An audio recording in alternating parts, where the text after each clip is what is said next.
Halo para pecinta catur Indonesia, kembali lagi Tarigan Catur Channel.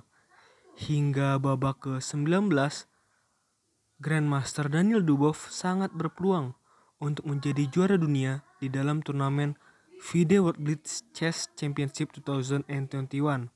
Tetapi kekalahan dari Grandmaster Alireza Firouzja menghancurkan semuanya.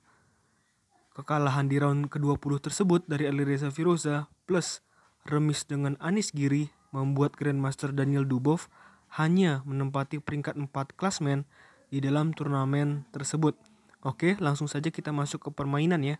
Di sini karena fokus pembahasannya adalah Grandmaster Daniel Dubov, maka Grandmaster Daniel Dubov buahnya ditempatkan di bawah layar Anda, sedangkan Grandmaster Alireza Firouzja di atas layar Anda.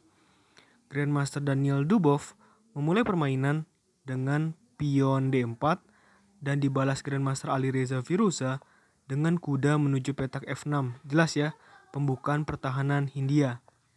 Kuda F3 dan pion G6 menggunakan pertahanan Vincenzo oleh hitam.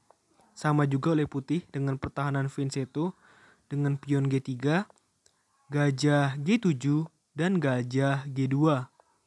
Rokade pendek oleh hitam dan rokade pendek juga oleh putih. Pion D6 dan pion A4. Kuda D7 dan pion maju terus ke petak A5. Tujuannya untuk membatasi ya, agar pion di dua jalur A dan B sedikit terganggu dari hitam untuk maju ya. Pion C6 dan pion B3. Pion E5 mengajak pertukaran pion di petak pusat oleh hitam. Apa jawaban putih di sini? Pion pukul pion dan pion pukul pion. Kuda mundur ke petak D2, mungkin nantinya akan menempati petak C4 dan seterusnya ya. Pion maju terus ke petak E4. Sebenarnya ini seperti nampaknya menyerahkan pion hitam, tetapi jika dimakan ini sangat berbahaya. Maka akan terjadi seperti ini. Oleh karena itu di sini putih harus berhati-hati. Dan di sini yang dipilih langkahnya adalah kuda pindah ke petak C4. Kuda D5 mengancam benteng putih dan di sini benteng putih pindah ke petak A4.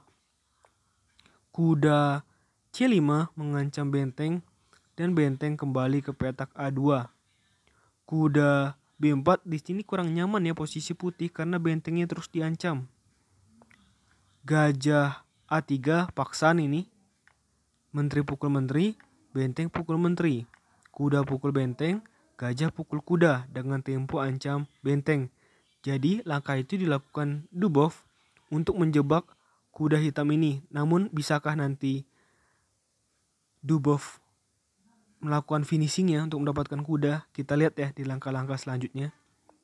Benteng pindah ke petak E8, gajah pukul pion, dan gajah H3. Di sini untuk menguasai ya petak diagonal H3, G2, dan F1. Tujuannya untuk membuat raja putih posisi kurang nyaman. Sehingga gajah di sini memutuskan untuk menutup dengan pindah ke petak G2. Gajah G4 mengancam pion putih 2 kali. Dan pion maju terus ke petak A6. Pion B6 mengancam gajah dan gajah mundur ke petak E3 agar benteng hitam tidak bisa mengancam pion putih yang ada di petak E2. Namun tentu saja gajah hitam memukul pion tersebut ya. Dengan pion yang di petak E2 dipukulnya mengancam benteng dan benteng pindah ke petak D2. Gajah pukul kuda dan pion pukul gajah. Benteng C8 dan pion C3 jelas mengancam kuda hitam. Di sini kuda hitam tidak dapat bergerak lagi, maka kuda pukul pion dan kuda pukul kuda. Gajah pukul kuda dan benteng pindah ke petak D7. Benteng D8 mengajak pertukaran dengan benteng hitam, benteng pukul pion, dan benteng skak. Gajah menutup dan benteng A1. Raja G2 dan pion maju terus ke petak C5. Tujuan jelas agar pion hitam ini tidak kemakan ya. Gajah D3 dan benteng A2. Raja F3 dan gajah D4. Gajah pukul gajah dan pion pukul gajah. Gajah E4 dan benteng skak. Raja maju terus ke petak F4 dan pion maju terus ke petak D3. Di sini sangat berbahaya sekali ya pion hitam ini. Gajah D5, langkah yang cukup salah, dan pion maju terus ke petak D2. Gajah pukul pion skak dan raja pindah ke petak F8, dan di sini putih melakukan langkah gajah mundur. Maka pion promosi menjadi menteri.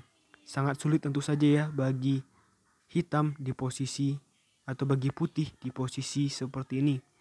Masih berusaha, benteng skak, raja pindah, dan setelah benteng pindah ke E7, skak. Sebenarnya ini langkah bagus, tetapi setelah hitam melakukan langkah menteri pukul gajah, maka tepat di posisi seperti ini, jelas posisi dari putih sangat kalah jauh.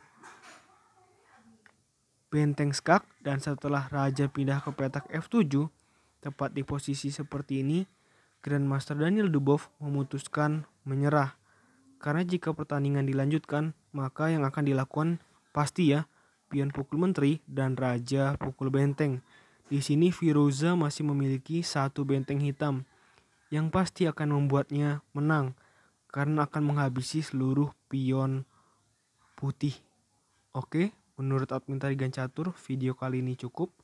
Nantikan video-video selanjutnya tetap di Tarigan Catur Channel.